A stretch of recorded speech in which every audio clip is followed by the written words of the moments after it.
the latest entry in the DCEU and the sequel to the hugely successful 2017 first film. Wonder Woman 1984 sees Wonder Woman square off against Maxwell Lord and the Cheetah, a villainess who possesses superhuman strength and agility.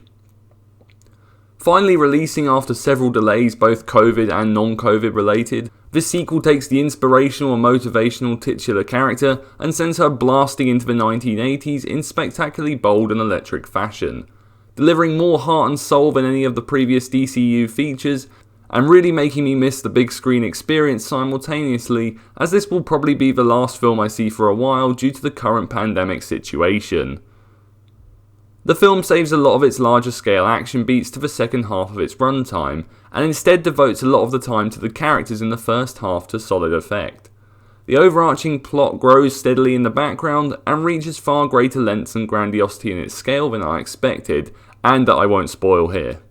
The motivations of Maxwell Lord are familiar here and are re-altered to make it more unique, but when it comes to Cheetah, her arc and subplot is simply that of Catwoman's in Batman Returns. The emotional core of the film is surprisingly effective, and there are a couple of genuinely powerful scenes that got a reaction from me, especially a particular airborne scene in the latter half which is a highlight of this year. The romance between Steve and Diana is handled well, and Steve's return is seamlessly and well integrated into the story.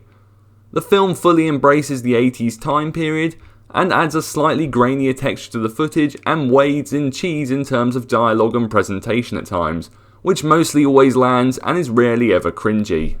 The action is as strong as expected. The opening mall clash blends slapstick and superhero heroics excellently. The use of Is She With You from Batman v Superman helps amp up the already intense Egypt car chase even more. The White House brawl is well choreographed, and it's interesting seeing Wonder Woman on more of the back foot.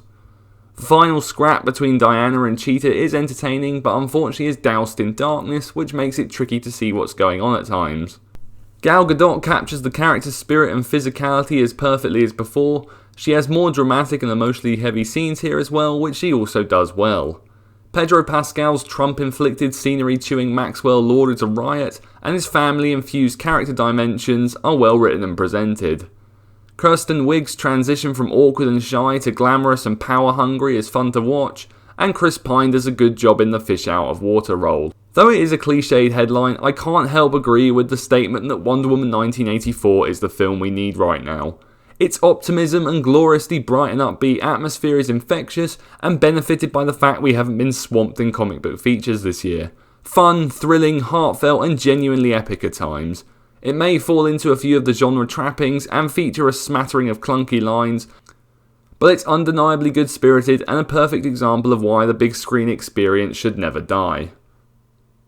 Thanks for watching this video, guys. I hope you enjoyed it. Let me know in the comments what you think of Wonder Woman 1984 and if you're planning to watch it. And as always, please like, comment, subscribe, and I will speak to you again soon. Cheers.